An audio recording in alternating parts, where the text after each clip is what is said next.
조선 역사에는 칼보다 더 깊이 사람의 마음을 베어버린 밤이 있었습니다.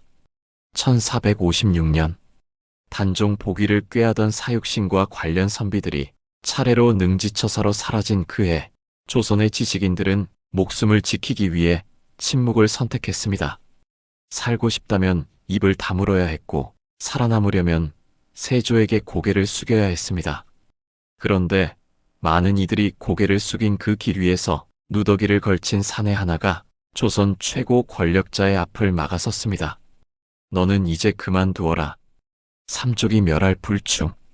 그 앞에서 영의정은 굳은 채 입을 열지 못했습니다.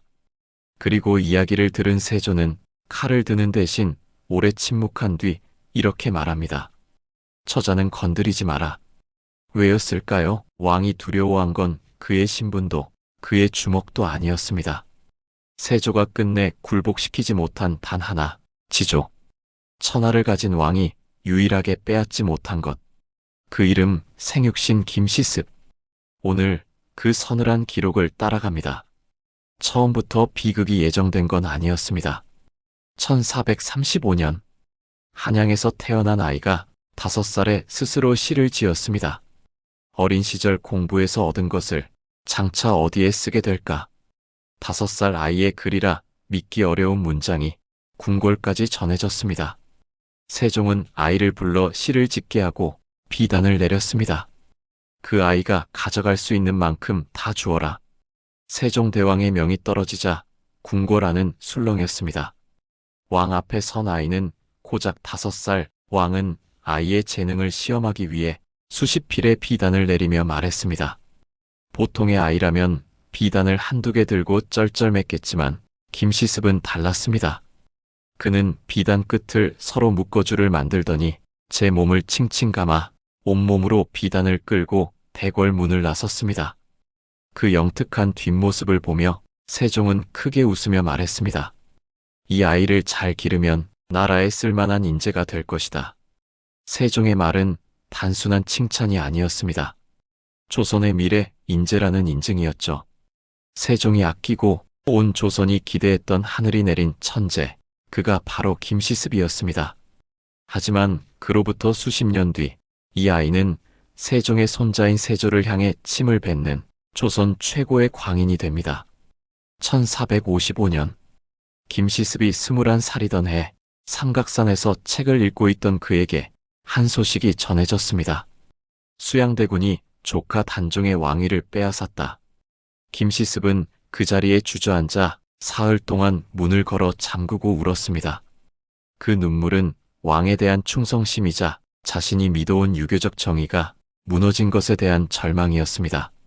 사흘 뒤 그는 눈물을 닦고 조용히 일어섰습니다. 그는 집 안가득 쌓인 책을 마당으로 옮긴 뒤 불을 붙였습니다.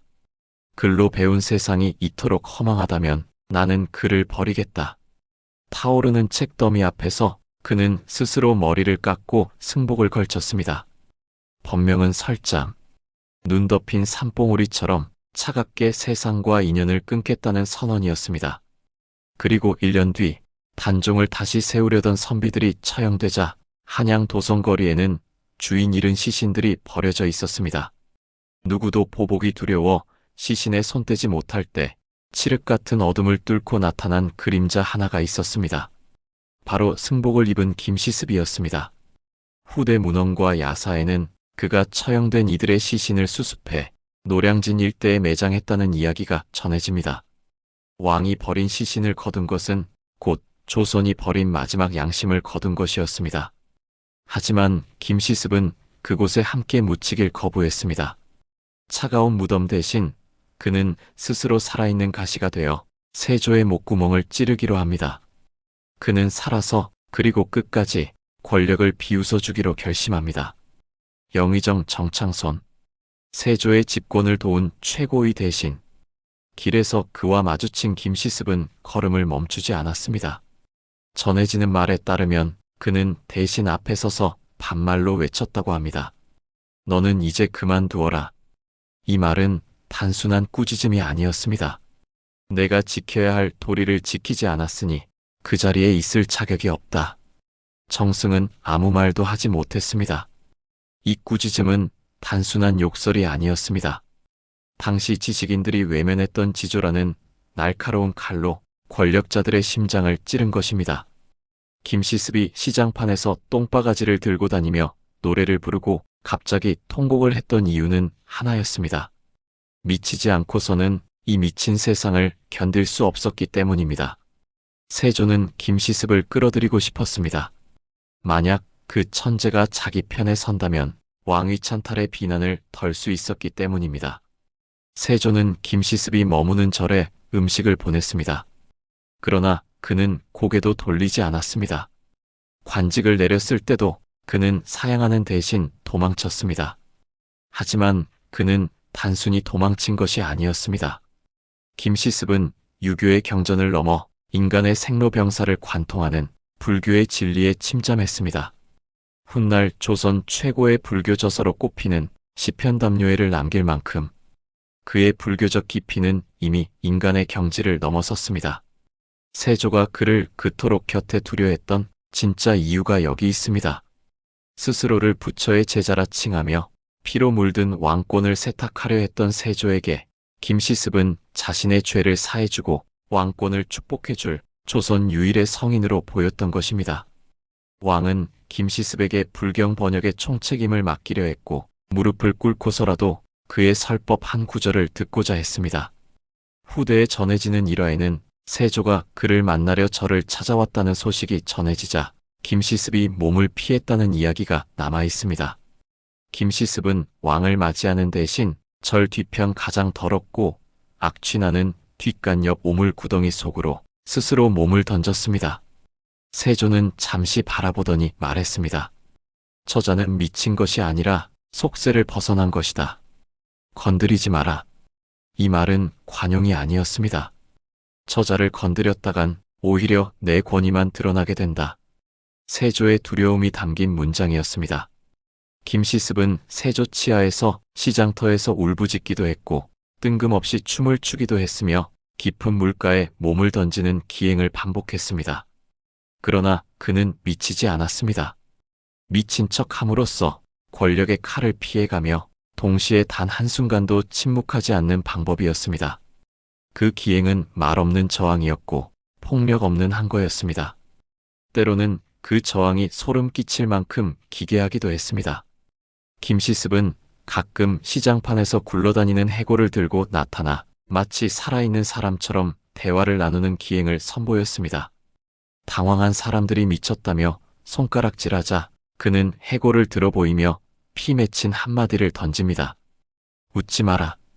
이 죽은 뼈다귀가 지금 권력에 눈먼 너희들보다 훨씬 더 깨끗한 마음을 가졌으니까 살아있는 자들이 권력 앞에 비겁하게 무릎 꿇을 때 차라리 죽은 자의 진실을 택하겠다는 가장 통렬한 풍자였습니다. 세조는 천하를 가졌습니다. 군대를 가졌고 법을 가졌고 모든 신하의 목숨을 쥐고 있었습니다. 하지만 그가 끝내 가지지 못한 것이 하나 있었습니다. 21살에 머리를 깎고 남은 생을 길 위에서 보낸 누더기의 천재. 김시습의 마음 한 조각. 김시습은 죽지 않았습니다. 도망치지 않았습니다. 살아서 보란듯이 끝까지 버텼습니다. 사육신처럼 죽음으로 저리를 증명하는 길도 있었겠지만 그는 이렇게 생각했습니다. 죽는 것은 쉽다.